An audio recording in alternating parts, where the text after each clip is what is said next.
아마 여러분들은 이런 말들 종종 듣고 또 사용하고 계실 겁니다. 지피지기면 백전백승이라는 말입니다. 무슨 뜻입니까? 적을 알고 타인을 알고 나를 알면 100번 싸워서 100번 싸워도 100번 이긴다, 승리한다, 이런 의미입니다. 동서거금을 통해서 이 알려진 말은 우리가 알다시피 춘추 전국시대의 손자병법이라는 병법서에 나오는 유명한 말 중에 하나입니다. 근데 그 손자병법에 원래는 백전백승이라고 되어 있지 않고 백전불태라고 쓰여 있다고 합니다. 그래서 백전불태라는 말은 100번 싸워도 위태롭지 않다라는 말입니다.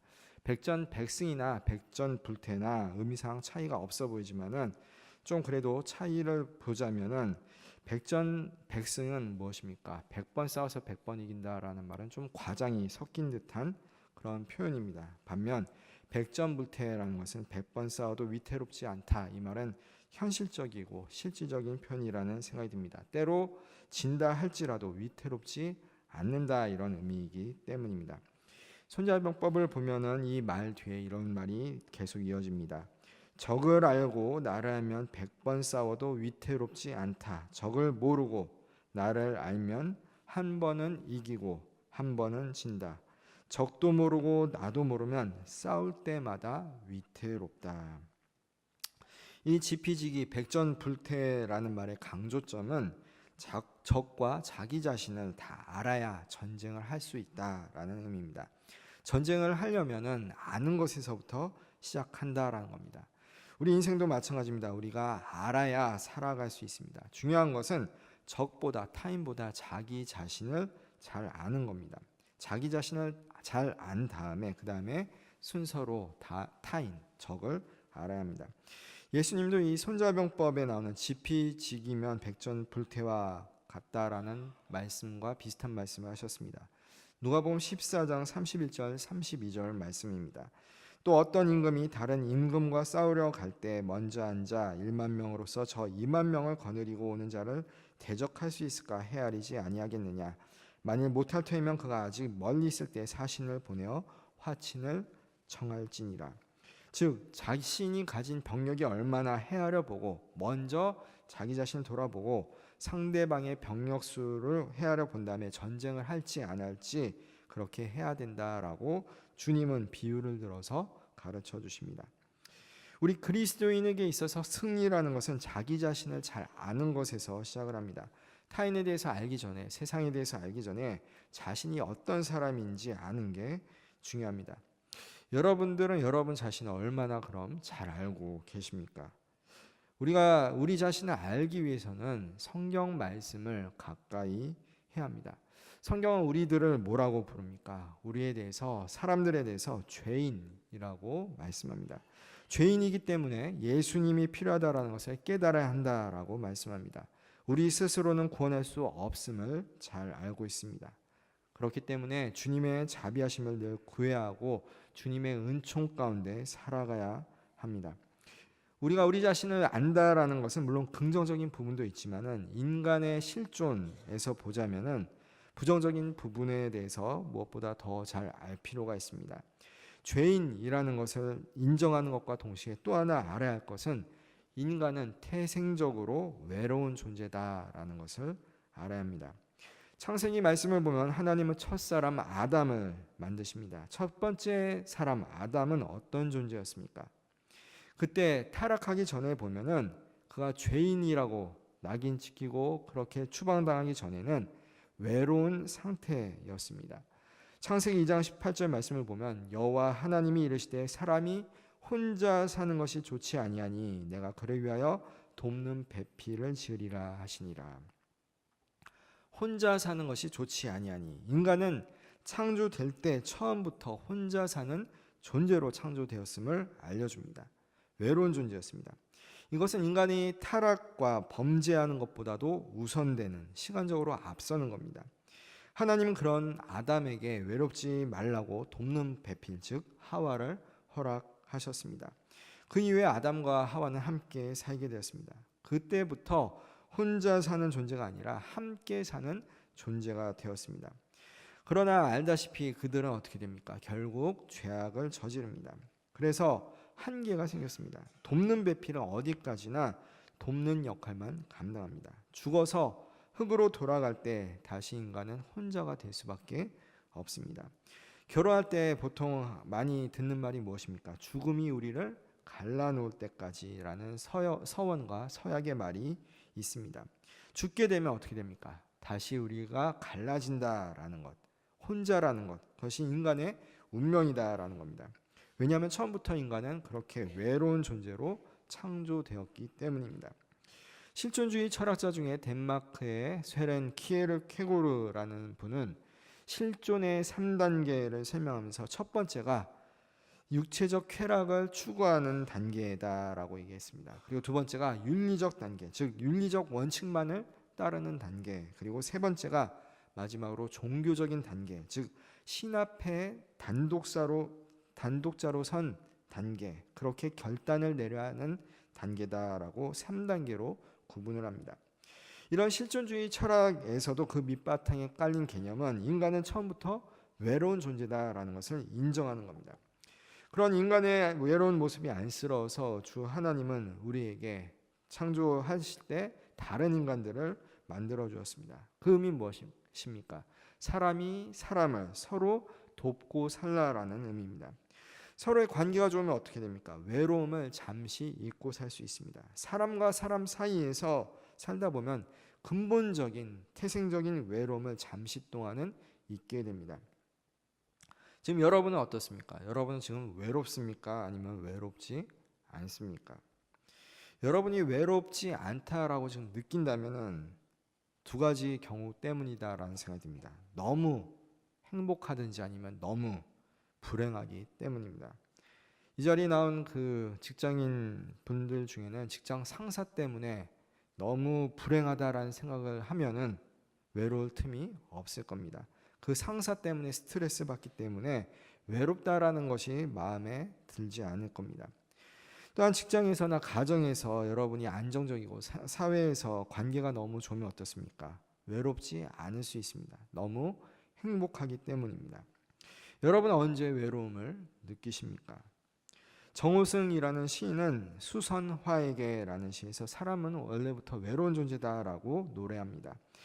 그 수선화에게라는 시 전문을 여러분들과 나눕니다. 울지 마라. 외로우니까 사람이다. 살아간다는 것은 외로움을 견디는 일이다. 공연이 오지 않는 전화를 기다리지 마라. 눈이 오면 눈길을 걸어가고 비가 오면 빗길을 걸어가라. 갈대숲에서 가슴 검은 도요새도 너를 보고 있다. 가끔은 하나님은 외로워서 눈물을 흘리신다. 가끔은 하나님도 외로워서 눈물을 흘리신다. 새들이 나뭇가지에 앉아있는 것도 외로움 때문이다. 산 그림자도 외로워서 하루에 한 번씩 마을로 내려온다. 종소리도 외로워서 울려 퍼진다. 어떻습니까? 여러분은 이 시를 들으면서 우리 자신에 대해서 알아야 할 것은 인간들은 외롭다라는 겁니다. 외로운 존재다라는 겁니다. 왜 외롭습니까? 그렇게 피조되었기 때문입니다. 근데 이 시인 정호승은 재밌게 이 인간의 외로움을 하나님께도 투사를 합니다. 즉 우리가 외롭기 때문에 하나님 또한 외롭다라는 겁니다. 마치 어린아이의 시각에서는 어린아이의 그 관점으로 세상을 바라볼 수 없는 것처럼 우리 사람들이 외로우니까 하나님도 외로울 것이다 라고 생각을 하는 겁니다. 근데 이 말은 거짓이 아닙니다. 우리 하나님은 삼위일체 하나님이시기 때문에 본성상 본질상 외로우신 분이 아닙니다. 그러나 하나님은 외로우십니다. 인간들과 교제하기 원하십니다. 그래서 하나님은 인간이 되기로 작정하셨고 성자 예수님께서 이 땅에 오신 다음에는 이 말이 사실이 되었습니다. 우리가 믿는 예수님은 어떤 분입니까? 우리가 믿는 예수님도 사실 외로운 분이셨습니다. 그런데 예수님은 또한 외롭지 않으셨습니다. 예수님의 외로움에는 이중성이 있습니다. 하나님이신 예수님, 그 하나님 신성을 가진 예수님이 인간이 되셨기 때문에 성육신하고 연약한 인간의 몸이 되셨기 때문에 인간의 모든 외로움을 경험하셨다라는 의미에서 예수님은 분명 외로우셨습니다. 그런데 성경 말씀을 보면 예수님은 또한 의도적으로 외로움을 선택하는 것도 나타납니다. 그것이 바로 오늘 본문 말씀입니다. 본문 배경은 이렇습니다. 예수님께서 오병이어의 기적, 즉 보리떡 5개와 물고기 2마리로 5,000명을 먹이시는 그 광야에서의 사건을 벌이신 다음에 벌어진 일입니다. 이 평행본문이라 할 수 있는 마태복음에 있는 이 말씀의 요한복음을 살펴보면 오병이어 기적 사건이 얼마나 그들에게 놀라운 일이었냐면은 예수님을 왕으로, 그들이 그 군중들이, 무리들이 왕으로 삼고자 예수님께 나왔다라고 표현합니다. 그런데 예수님은 그들이 예수님을 왕으로 삼으시려는 것을 아시고 그 자리를 어떻게 하십니까? 떠나가십니다. 오늘 본문 14장 23절 말씀을 다시 봅니다. 무리를 보내신 후에 기도하러 따로 산에 올라가시니라. 저물매 거기 혼자 계시더니. 예수님은 환호하고 열광하는 무리를 보내셨습니다. 즉 스스로 외로움을 선택하셨습니다. 왜 그러셨습니까? 왜 혼자가 되셨습니까? 본문을 보면 답이 나와 있습니다. 바로 기도하기 위해서라고 되어 있습니다. 보통 세상 사람들은, 아니 우리들은 외로울 때 어떻게 합니까? 오히려 외롭기 때문에 사람들에게 더 연락하려고 애를 씁니다. 키에르 캥거루가 말한 것처럼 실존의 첫 번째 단계, 즉 자신의 외로움을 벗어나기 위해 그 외로움을 세상의 쾌락과 맞바꾸고자 노력을 합니다. 사람들을 더 만나려고 하다가 연애 중독에 빠지기도 합니다. SN 중독에 빠집니다. 또 현대인들은 무척 바쁩니다. 만나자고 연락을 하는데 또 잘 만나주지도 않습니다. 그러다 보니 어떻게 대안을 찾습니까? 사람보다 짐승이 낫다라고 해서 반려동물을 키우기 시작합니다. 그러면서 뭐라고 말합니까? 개가 사람보다 낫다라고 말합니다. 이 반려동물이 이 시대에, 이 한국 사회에서 각광받게 된 가장 근본적인 이유는 인간의 외로움이 원인입니다. 우리나라의 반려동물 시장에 보면은 2012년도에 약 9천억 원이었다라고 합니다. 그런데 지금 내년도 보면 2020년도에 보면은 지금 6조 원에 육박할 것으로 정말 반려동물 시장이 거의 폭풍 성장을 한 것을 알게 됩니다. 그래서 경제학계에서는 이걸 뭐라고 부르냐면 펫코노미, 펫이라고 불리는 애완동물과 이코노미를 합성해서 펫코노미 사업이 뜨고 있다라고 얘기를 합니다. 사실 여러분들도 지금 텔레비전을 보게 틀면은 동물들이 나오는 것을, 애완동물이 나오는 것을 심심치 않게 볼 겁니다. 본문 말씀으로 다시 돌아가 보면 예수님은 사실 외로울 틈이 없었습니다. 왜냐하면 끊임없이 사람들이 예수님께 찾아왔고 군중들은 예수님 주위에 늘 둘러싸여 있었기 때문입니다. 그러나 예수님은 그런 군중을 뒤로 한 채 혼자 남으시기로 결정하셨습니다. 예수님의 외로움은 의도적인 선택이었습니다. 이런 면에서 인간들이 갖고 있는 외로움과는 차별점이 있습니다. 예수님의 외로움의 이중성이 이것입니다. 인간의 몸을 입고 오셨기 때문에 느낄 수밖에 없는 외로움과 일부러 외로움 가운데 나가시는 모습입니다. 예수님은 왜 외로움을 선택하셨습니까? 그것은 외롭지 않기 위해서입니다. 외롭지 않기 위해서 외로움을 선택했다라는 말은 마치 말 장난처럼 들릴 수도 있습니다.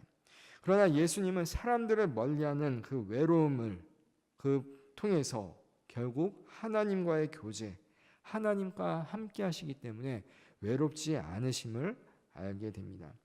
하늘 아버지와 교제하기 위해서 세상의 일과 세상 사람들을 뒤로 한 채 의도적으로 그 외로움을 선택하십니다.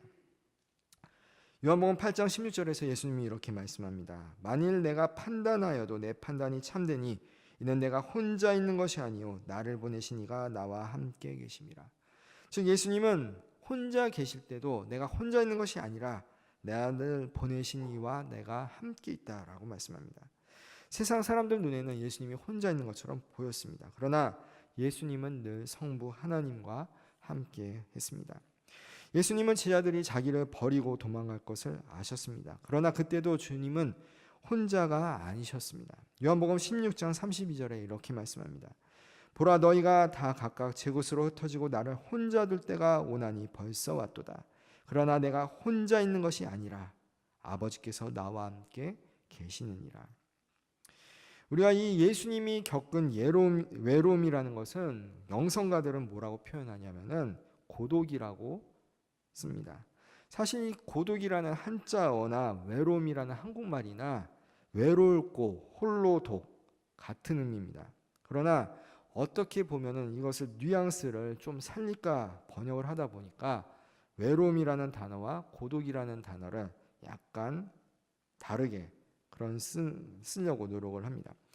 외로움이라는 단어와 고독이라는 단어는 의도적으로 좀 구별할 필요는 분명히 있어 보입니다. 외롭다라는 것은 영어 사전을 찾아보더라도 내가 외롭기 때문에 누군가를 갈망하게 된다라는 의미가 있습니다. 내가 외롭기 때문에 다른 사람, 다른 대상들을 찾게 된다라는 의미입니다. 근데 영어에서 외로움이란 다른 단어 중에는 solitude라는 단어가 있습니다. 이 solitude라는 단어는 혼자 머무를 수 있는, 의도적으로 외로움을 선택하는 고독의 단계를 의미합니다. 외로움과 이 고독이라는 말의 차이를 보다 극명하게 이해하기 위해서는 에쿠니 가오리가 쓴 그 책 울 준비는 되어 있다라는 글에서 한 부분을 좀 읽어보면 도움이 됩니다. 작년에 어머니가 돌아가셨다. 아버지는 나와 동생이 초등학생일 때 돌아가셨다. 어머니를 저 세상으로 보내는 것은 슬픈 일이었다. 정말 슬픈 일이었지만 어머니를 묻고 나자 나는 이제 자유란 느낌이 들었다. 자유란 더 이상 잃을 것이 없는 고독한 상태를 뜻하는 것이다. 이 고자와 독자를 살펴보면은 주변에 아무도 없는 상태, 배우자도 없고 부모도 없고 자식도 없는 상태가 고독의 원래 의미입니다. 예수님은 철저하게 고독의 상태, 솔리튜드의 상태로 들어갑니다. 그 이유는 무엇입니까? 하나님과 함께하기 위해서다라는 겁니다. 여러분들이 외롭다라고 느낄 때는 실존의 첫 번째 단계인 세상과 벗하는 쾌락의 단계로 가시면 안 되고 신 앞에선 단독자가 되는 세 번째 단계인 고독으로 나갈 수 있어야 합니다. 즉 외로움을 고독으로 변화시킬 수 있어야 합니다. 우리가 외롭다면 외로움을 넘어서는 차원의 고독의 자리로 나와야 합니다. 그 고독의 자리에서 할 일은 무엇입니까? 바로 기도입니다. 기도는 바로 우리의 외로움의 궁극적인 해결책이 됩니다. 주님 앞에 나오면, 주님께 기도를 드리면 우리의 외로움은 고독으로 변화됩니다. 우리가 예수님을 믿고 때로는 살면서 외롭다라고 느낄 때 여러분은 이 자리를 기억하셔야 됩니다. 예수님께서 보여주신 그 은혜는 무엇입니까? 우리가 외롭지 않다라는 겁니다. 왜 외롭지 않습니까? 주님이 계시기 때문입니다. 세상의 것으로 더 나가는 것이 아니라 그 외로움을 넘어서는 고독의 자리로 옴으로 인해서 하나님의 현존 안에서 여러분들이 주님과 함께하는 그 기쁨을 누릴 수 있길 간절히 바랍니다. 기도합니다. 사랑해 주님 감사합니다. 우리가 때로는 세상 가운데 외로움을 느낍니다. 그래서 더 세상적인 자극과 쾌락과 스마트폰과 사람들을 만나라고 했습니다. 그러나 우리가 외로움을 느낄 때 그 외로움이 고독의 자리로 올 수 있도록 더 철저하게 주님만을 향해 나올 수 있는 성숙한 성도들 되게 하여 주시옵소서. 우리의 외로움을 바꾸시고 우리와 함께 하시는 하나님을 경험할 수 있도록 우리가 고독의 자리에서 주님을 만나게 하시고 그 가운데 기도할 수 있는 우리 모두가 되게 하여 주시옵소서. 감사드리며 예수님의 이름으로 기도드립니다. 아멘.